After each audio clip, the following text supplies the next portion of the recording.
신명기 10장 1절에서 11절 말씀 구약성경 277쪽입니다. 한 절씩 교독하도록 하겠습니다.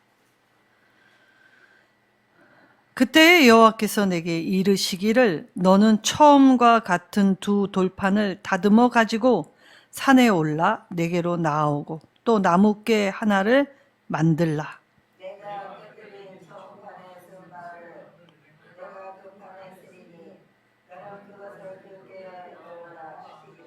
내가 조각목으로 궤를 만들고 처음 것과 같은 돌판 둘을 다듬어 손에 들고 산에 오르매 여호와께서 그 총의 날에 산이 그 가운데에서 너희에게 이르신 10계명을 성과 같이 그 판에 쓰시고 그것을 내게 주시기로 내가 돌이켜 산에서 내려와서 여호와께서 내게 명령하신 대로 그 판을 내가 만든 궤에 넣었더니 지금까지 있느니라. 이스라엘 자손이 그로 분야에 가해서 이를 떠나 모세라에 이르니 아론이 거기서 죽어 장사되었고 그의 아들 엘리아살이 그를 이어 제사장의 직임을 행하였으며 또 거기를 떠나 국고다에 이르고 국고다를 떠나 욥바다에 이른즉 그 땅에는 시내가 많았으며 그때 여호와께서 내 일지파를 구별하여 여호와의 관계를 내게 하며 여호와 앞에 서서 그를 섬기며 또 여호와 이름으로 축복하게 하셨으니 그 일은 오늘까지 이르느니라. 그러므로 레위는 그의 형제 중에 분깃이 없으며 기업이 없고 내 하나님 여호와께서 그에게 말씀하신과 같이 여호와가 그의 기업이시니라. 내가 청자같이 40조 40자를 산에 머물렀고 그때도 여호와께서 내 말을 들으사 너를 차마 멸하지 아니하시고 함께 읽겠습니다. 여호와께서 내게 이르시되 일어나서 백성보다 먼저 길을 떠나라. 내가 그들에게 주리라고 그들의 조상들에게 맹세한 땅에 그들이 들어가서 그것을 차지하리라 하셨느니라. 아멘. 은혜가 오늘까지 지속될 수 있었던 이유를 오늘 말씀을 통해 살펴보려고 합니다. 자, 정채봉 아주 유명한 작가이며 시인이죠. 그가 처음 마음을 돌이키라라는 이 책에서 이 간략한 에피소드 중에 재미있는 것이 하나 있었습니다. 자, 세탁소에 갓 들어온 옷걸이에게 헌 옷걸이가 이렇게 이야기합니다. 네가 옷걸이임을 항상 기억하라.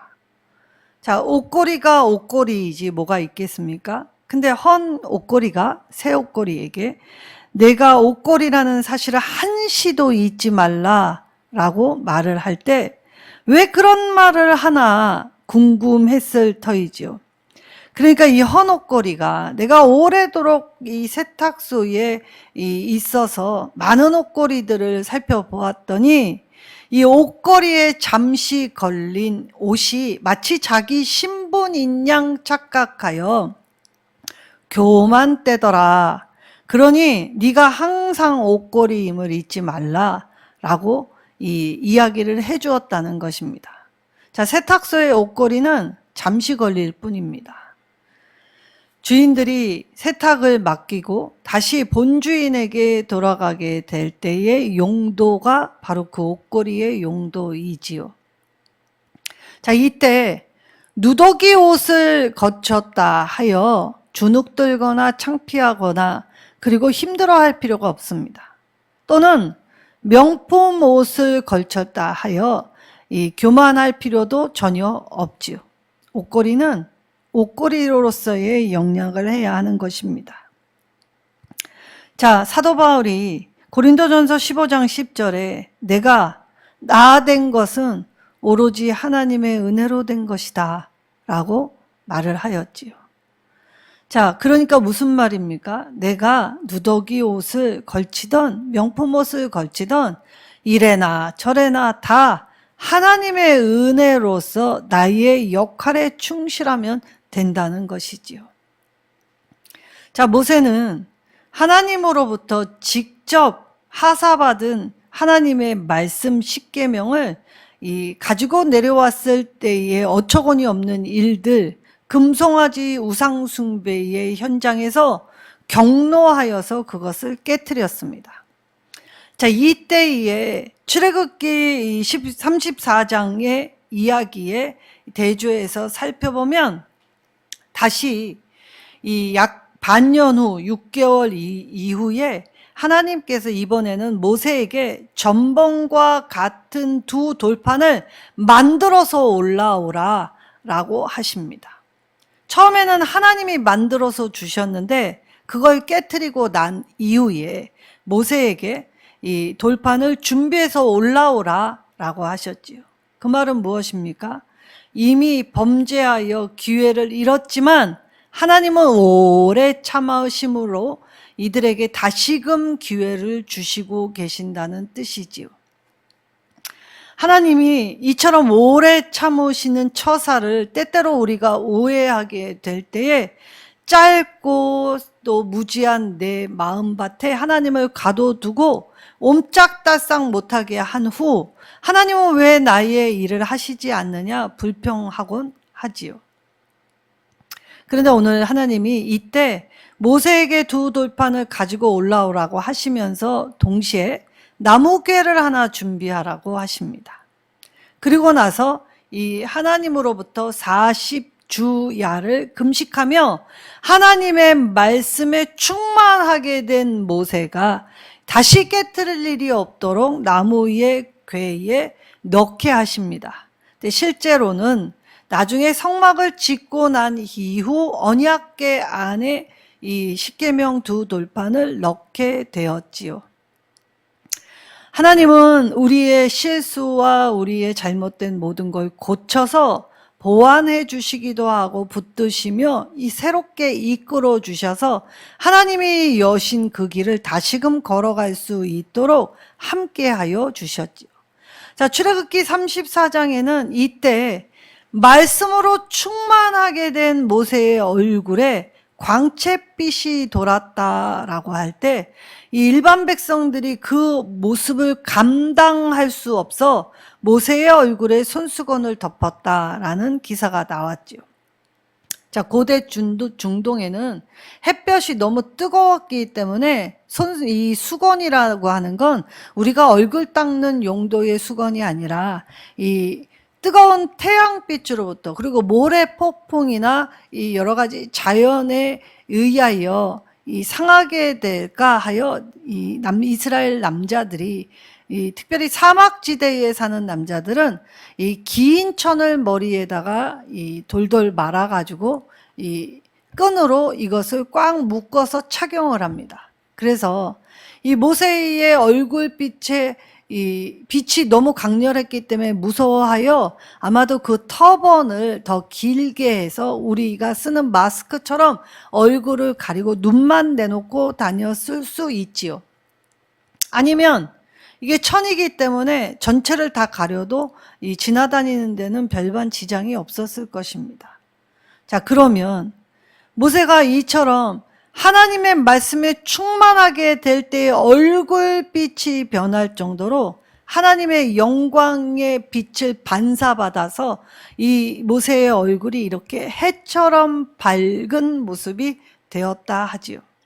그러니까 저 천국에 우리의 모습이 이처럼 하나님의 영광의 빛을 반사받을 때 우리의 얼굴도 해처럼 빛날 수 있는 사람들이라는 것입니다. 그러니까 하나님의 영광에 참여하면 우리도 이렇게 변모할 수 있죠. 예수님이 세 제자를 데리고 변화산에 올라가실 때에도 예수님의 용모가 이처럼 밝고 하얗고 빛나게 변모하였다라는 기사가 있죠. 하나님을 진정 만나는 사람들의 진정한 표일 것입니다. 자, 이때 이 오늘까지라는 말을 하시죠. 자, 이스라엘은 이미 범죄를 하였습니다. 그래서 이미 하나님 앞에 멸절당할 순간순간이 얼마나 많았는지 모릅니다. 그런데도 지도자 한 사람의 뜨거운 눈물의 기도를 들으시고 뜻을 돌이키셔서 그들을 여전히 인도하고 계시는 중이시지요. 이들은 늘 목이 마르다고 왜 하필 물이 없는 광야로 이끌었느냐 불평했지만 사실 이 물 없는 곳에서 하나님이 자신의 백성을 얼마나 세심하게 배려 있게 보호하시고 지키시고 먹이시고 인도하셨는가를 떠올려 본다면 눈물이 앞을 가려야 하는 것입니다.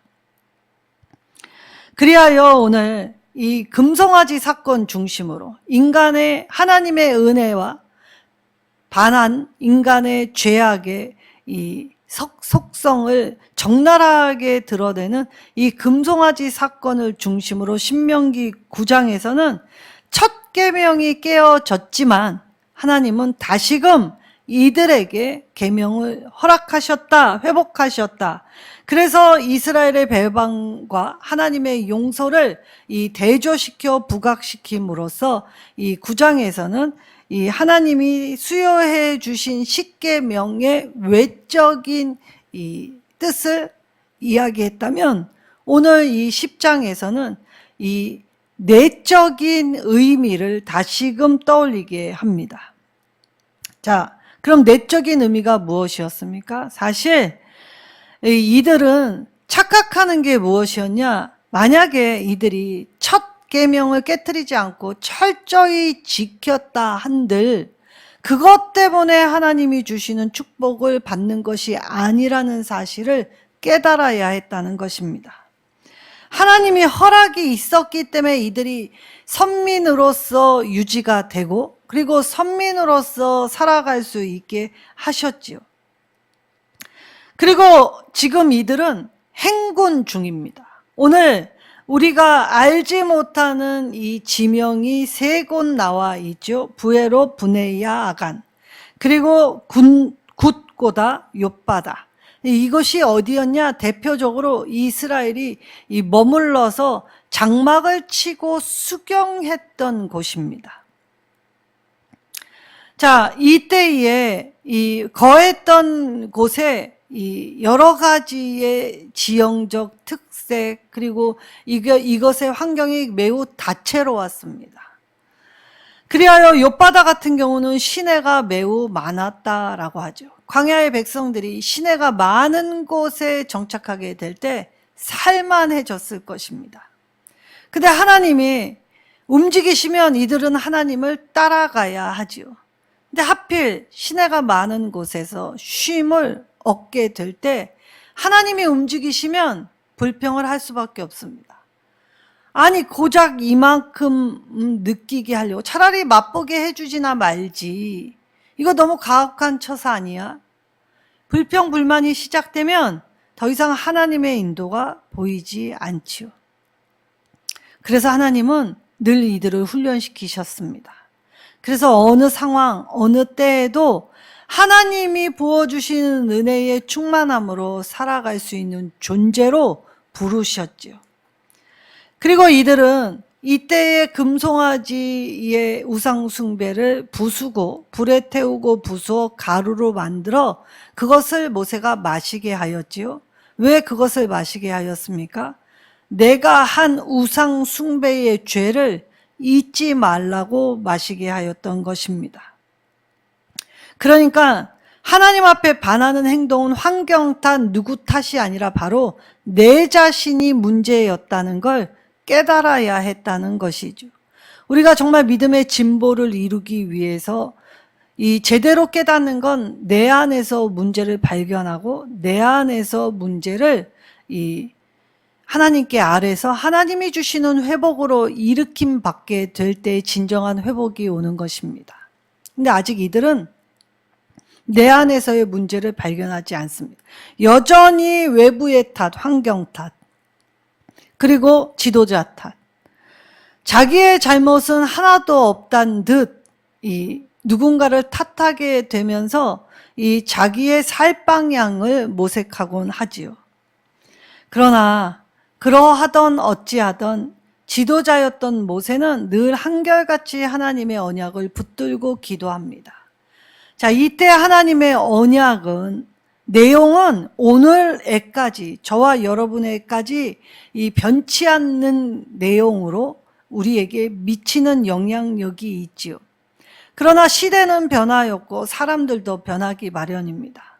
그래서 상황에 따라서 하나님은 때때로 언약을 받는 대상이나 시대의 상황을 따라서 이 약간의 형식적인 차이는 조정해 주시기도 하시지만 언약은 불변하기 때문에 변치 않는 말씀 위에 서게 될 때에 이 말씀이 주시는 능력으로 우리에게 살아갈 수 있게 하시죠.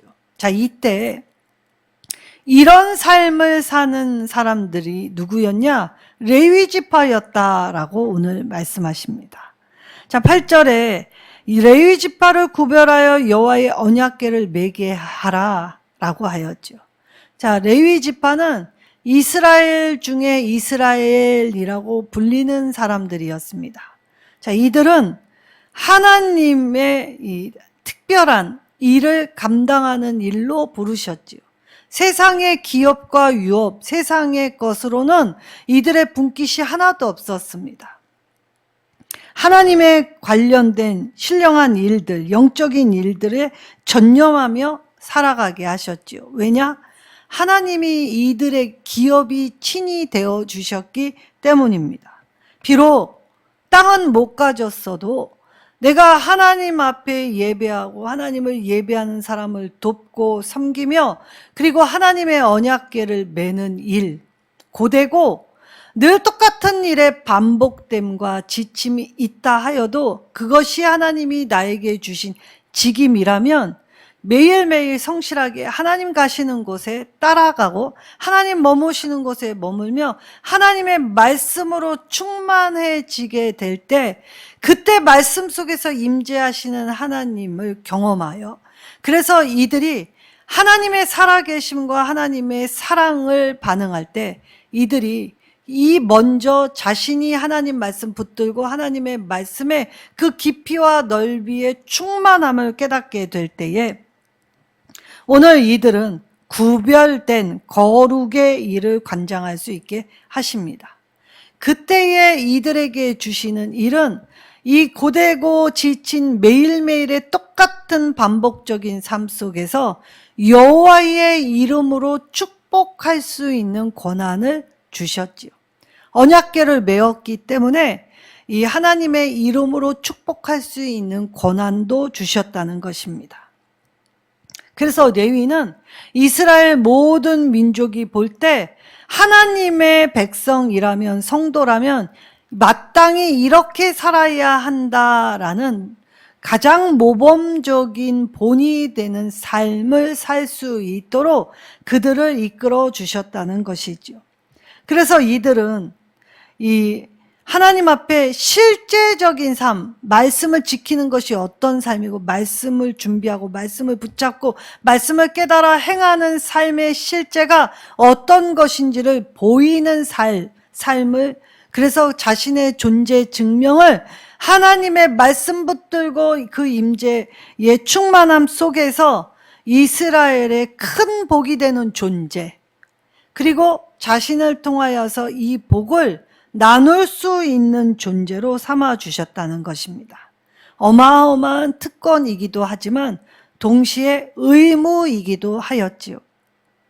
그래서 레위인의 직무에는 이 하나님의 궤를 메고 운반하는 일뿐만이 아니라 무엇을 해야 했습니까? 일반 백성들과 함께 하나님의 말씀을 가르치는 것이 본분이 되어야 했습니다. 자, 그 말이 무엇입니까? 정체성을 확립시켰다는 겁니다. 나는 누굴까? 내가 무엇을 해야 할까? 갈팡질팡하는 삶이 되지 않게 확고한 정체성. 너는 하나님의 자녀, 그의 소유된 나라, 거룩한 제사장으로 사명을 붙들고 살아가야 할 존재로 하나님이 부르신 아주 특별한 귀한 존재이다 라는 걸 하나님의 말씀을 통해 이들에게 꼭 확신을 주고 확고히 하게끔 이들이 삶으로 이 백성과 함께하게 하셨지요. 그래서 이들이 먼저 하나님의 말씀에 충만한 삶을 살아야 했던 것입니다. 그리고 난 후 하나님의 말씀을 통해 하나님의 임재하시는 삶의 이 뜨거운 현장 앞에서 구별된 자로서 산다는 것이 얼마나 아름다운 일인지. 베드로 후서에 너희는 이라면서 하나님이 부르실 때에 그의 아름답고 기이한 덕을 선포하게 하게 하심이다 라고 말씀하셨지요. 그렇습니다. 우리의 존재의 이유, 우리의 존재의 증명은 바로 하나님 나라를 선포하는 도구와 통로로 하나님이 이 땅에 저와 여러분을 보내셨다는 것이지요. 그래서 삶의 자리는 이처럼 이채롭고 다양합니다. 늘 똑같을 수는 없습니다. 부에로 부네아 아간에서, 국고다에서, 그리고 욥바다에서 다양한 문제와 환경들을 맞닥뜨리게 되었지요. 사람은 경험치를 쌓아가면 전문인이 된다고 합니다. 그리고 이 경험치를 쌓아가면 이 응용력도 좋아지지요. 그래서 하나님은 우리에게 이성, 지성, 그리고 이 감성, 나아가 창조적인 생각을 할 수 있는 창조의 지혜의 능력도 허락해 주시는 것이지요. 이것은 세상이 발견하고 발명하는 수준의 차원이 아닙니다. 우리가 이 하나님의 창조의 능력으로 일하게 될 때 우리는 오늘을 살지만 우리가 알 수 없는 내일을 개간하게 되지요. 자, 이때 레위인을 통하여서 이스라엘 중에 이스라엘인으로서 어떻게 마땅한 본을 보이며 살아가야 할 것인지를 일반 백성의 롤 모델로 세우게 될 때 이들의 롤 모델은 누구였습니까? 하나님, 예수님이셨습니다. 사도 바울도 이 교인들을 향하여 너희는 나를 본받으라. 그러나 내가 예수를 먼저 본받았다라고 이야기합니다.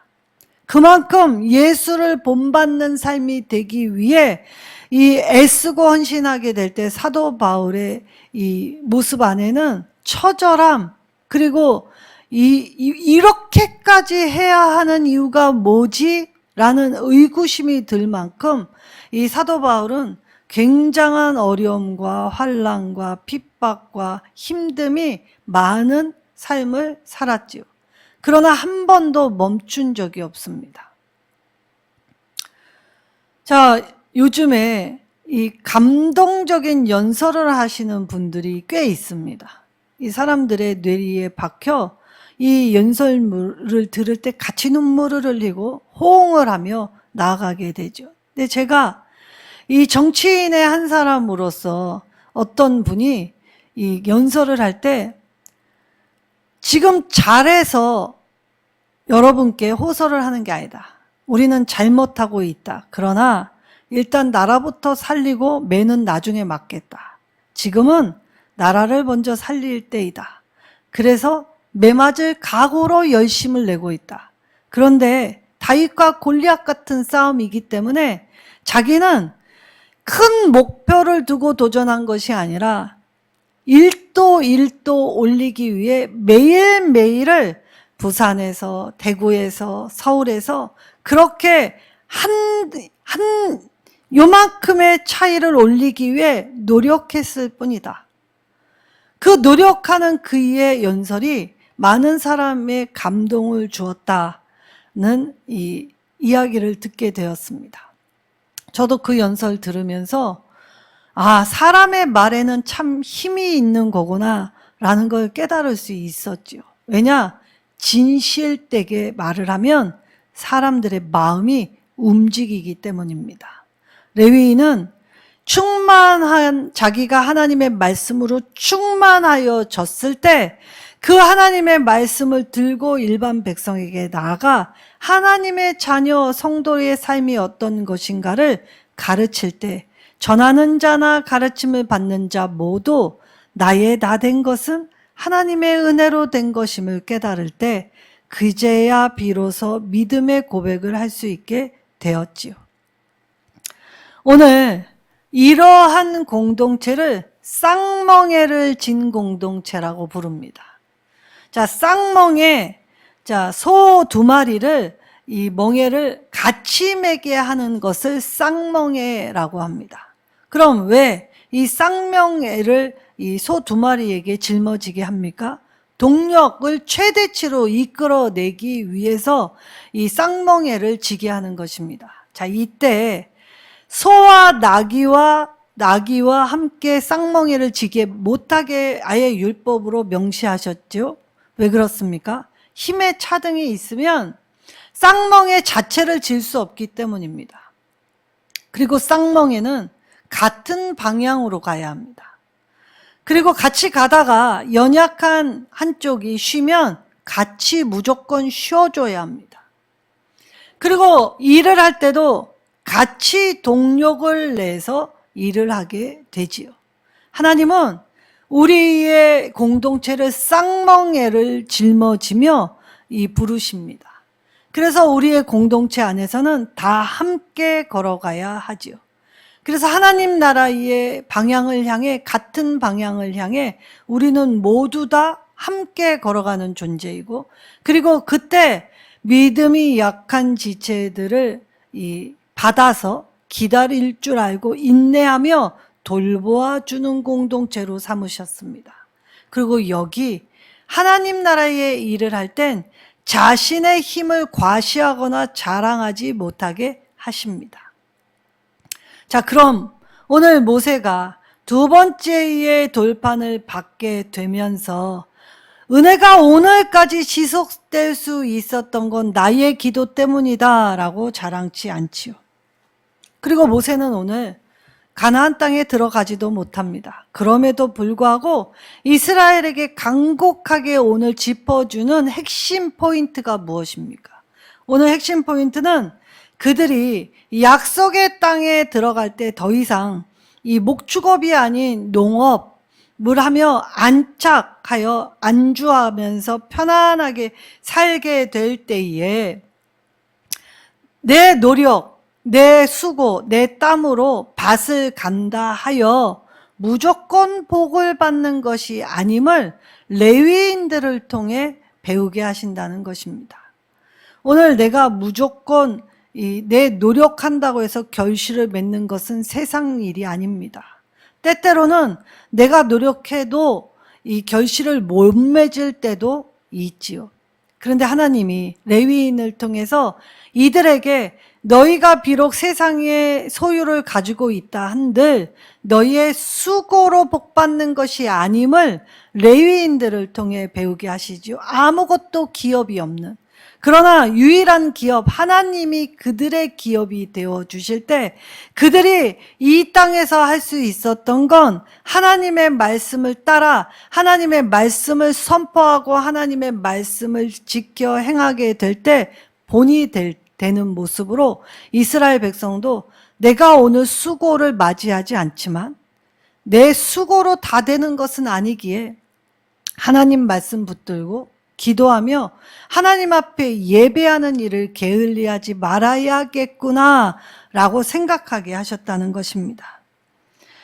레위인들처럼 하나님을 충실히 섬기게 일반 백성들도 이 이스라엘 중에 이스라엘을 쳐다보고 그들을 도전받고 그들과 함께 하면서 그들이 죄로 인해 깨어져 죽을 수밖에 없는 자들이었으나 하나님께 회개하여 돌이키기만 하면 하나님은 언제든 처음과 같이 회복하신다라는 걸 말씀하시는 본문이 오늘 본문의 말씀이죠. 여러분, 우리가 아프고 힘들고 어려운 상황에 처했습니까? 그럼 하나님께 돌아가면 됩니다. 그럼 하나님이 처음 작정하신 하나님의 뜻대로 우리를 이끌어 주실 것입니다. 이때 하나님의 은혜 받은 자로서, 구별된 자로서 바르게, 그리고 우리에게 주어진 의무이자 권리를 잘 감당하면서 우리의 존재를 말씀 안에서 증명하여 나를 통해 살아계신 하나님을 전하면 하나님은 우리를 통해 이 땅에 한 사람으로 시작하여 한 걸음 한 걸음 1도 1도 올려주시고 회복시켜 주실 것입니다. 오늘도 하나님의 은혜는 계속되고 있습니다. 그것은 온전한 하나님의 은혜였다는 사실을 깨달을 때 오늘 은혜에 반응하여 은혜를 붙들고 은혜 앞에 부르짖어 회개하여 하나님이 더하여 주시는 충만한 은혜로 덧입혀지시는 저와 여러분 되시기를 예수님의 이름으로 축원합니다. 하나님, 우리 각 사람에게 환경과 처지와 여건 다 다르지만 하나님이 우리의 기업이 되어 주셨기에 우리가 비록 이 땅 가운데 잘 가꾸고 애쓰고 헌신한다 하여도 하나님 신령한 일에 더 전념하는 우리가 되게 하여 주옵소서. 우리 말씀 붙잡고 주여 한번 부르짖고 간절히 기도하겠습니다.